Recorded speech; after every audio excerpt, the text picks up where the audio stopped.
I'm 32, so Halloween isn't exactly as fun and exciting as it used to be. Usually I just put up some decorations, and on Halloween night I'll hand out candy and spend the evening watching movies. This was in 2022. I spent most of my morning cleaning up my house and picking up candy from the store, preparing for trick-or-treaters that night. Then around 3, I left the door cracked open so I could hear if anyone was approaching, and then I turned on a movie. Our neighborhood isn't really the biggest, so we don't usually get a ton of kids, but this year it felt different. I hadn't had a single trick-or-treater for 2 hours. I got up and looked outside. The whole street was empty and quiet. I guess Halloween isn't as big of a thing as it used to be, but still, I hoped I would get at least a few people, so I stayed ready for any possible stops at my place.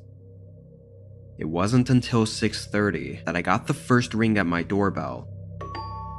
I got up and went to grab the candy bowl when I noticed there was someone looking into the house at me. They were wearing a costume with some kind of white mask that covered everything but their eyes.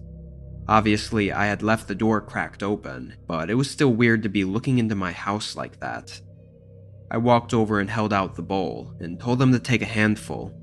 It was as they reached into the bowl, though, that I realized they were alone. It was just this one person, and something about them seemed off.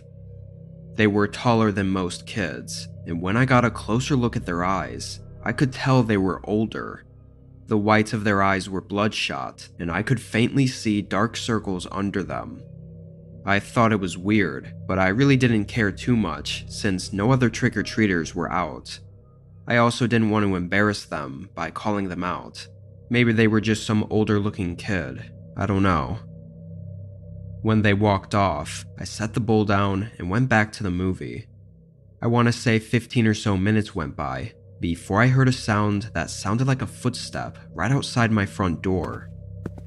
Thinking it was another trick-or-treater, I got up again, but when I turned around, my heart skipped a beat, seeing a person standing inside my house. It was that same one that was here earlier, with the creepy white mask. He was standing by my front door still, but fully inside my home.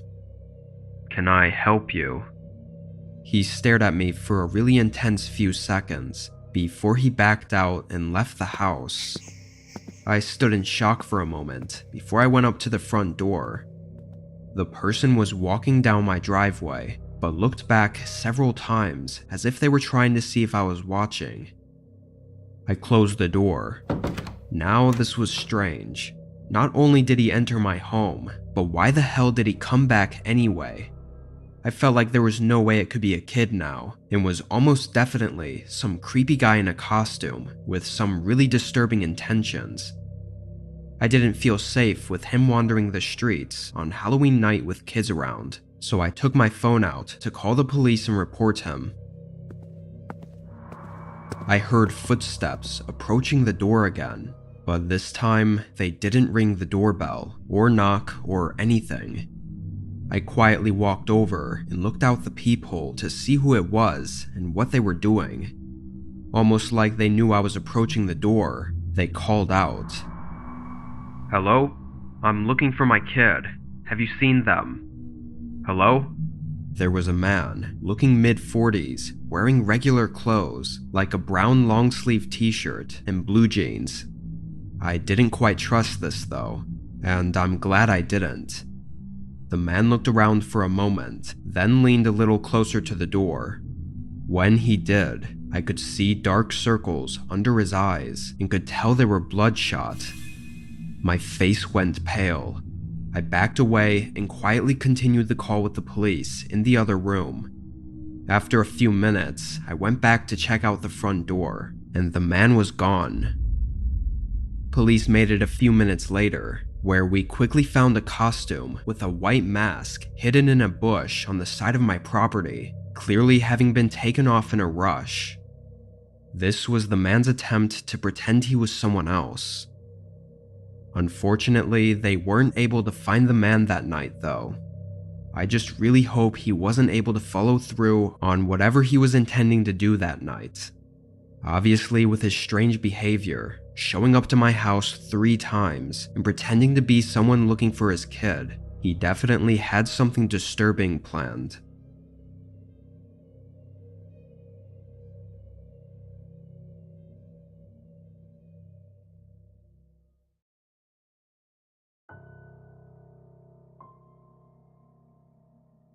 It was Halloween day. I was in 8th grade at the time, and my friend group felt like this year we were a little too old to be trick-or-treating. This would be the first year that we weren't going out though, and being that the previous 10 years we'd always trick-or-treat on Halloween, we were left without anything to do. I mean, we didn't know what else there really was to do. Most of my group decided to just stay home and chill, maybe hand out candy or whatever, but me and my best friend Tyler thought otherwise. We wanted to do something, literally anything. That night, I went over to Tyler's place, and we came up with a plan to explore somewhere he'd heard about. To the best of our knowledge, it was some kind of abandoned tunnel or underground mine or something that was abandoned in the woods just a few miles south of our town. Now, I'd heard of it briefly before too, but neither of us really knew what it was. Tyler was able to get some directions from a buddy of his, so with the plan set, we hopped on our bikes and rode to the other side of town. There were a lot of people out walking around, but very few cars, and as we got closer to the woods, there were way less houses, and obviously way less people as well. Both of us kind of expected other kids to have the same idea as us, so not seeing anyone out here only made us more excited. We locked up our bikes around a nearby tree, then headed down a small footpath that was right where Tyler's friend said it would be. This was very clearly not a real trail, and just something that formed from other people going this way. It was muddy, overgrown, and really easy to accidentally lose track of. Several times we had to stop and turn around to figure out where the path was. Obviously, it was dark out, and Tyler only had one flashlight at his place, so I was just following close behind him as he lit up the way. I want to say it took about 40 minutes of walking for us to finally reach a clearing in the trees. On the other side of the clearing, there was the entrance to the tunnel. It was a small hole going into the side of a hill, and from that far, it was just completely pitch black beyond the entrance. We were pretty sure now that it was some kind of old mine though.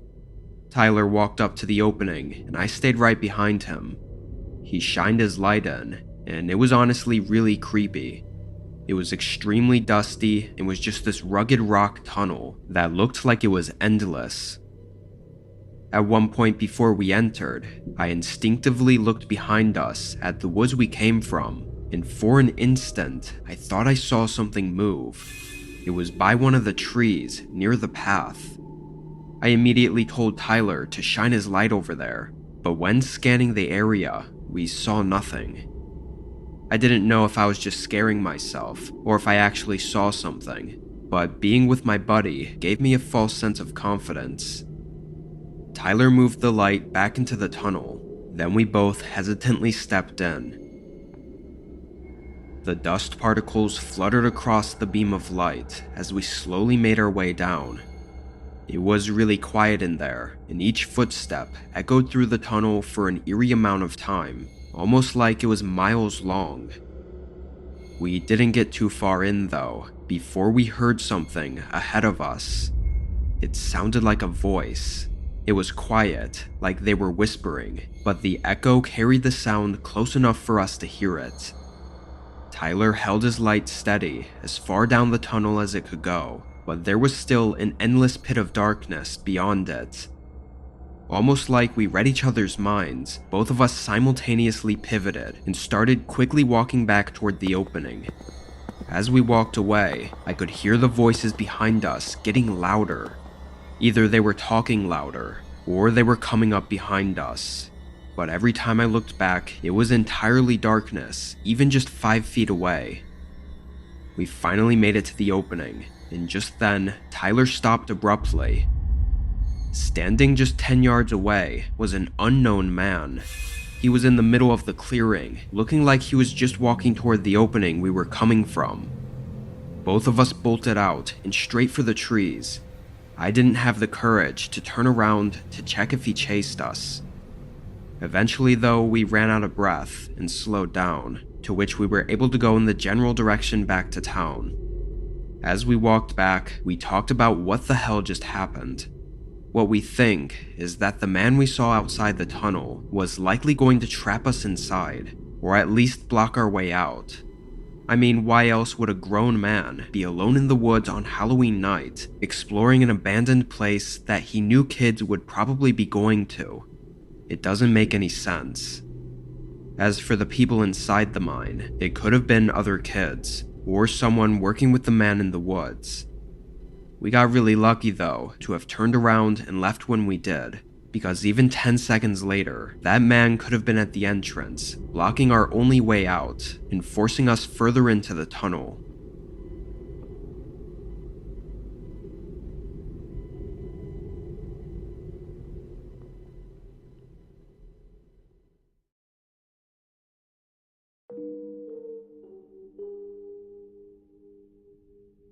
It was late October.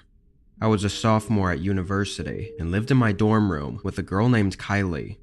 She was a good roommate, everything considered, though we didn't always talk much. She was very social, and I was more closed off. Come Halloween weekend though, she invited me to come to a party with her at a friend's house. She really thought I'd have fun and maybe make some new friends. Plus, it was at an actual house, so I wouldn't be cramped up in a dorm room all night.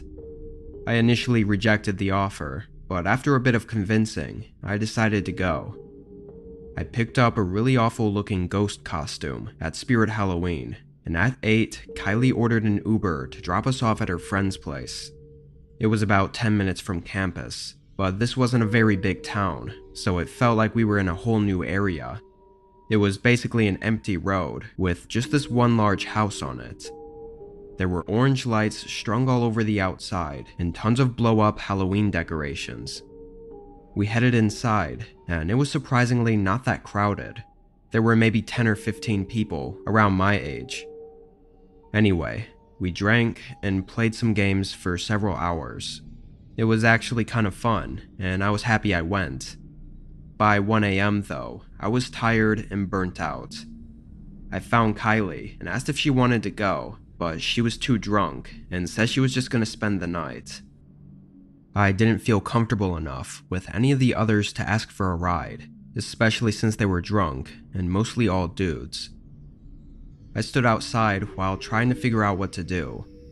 I opened up the Uber app, but I really wasn't trying to spend $30 for a 10-minute ride. Not to mention I probably barely even had $30 in my bank account.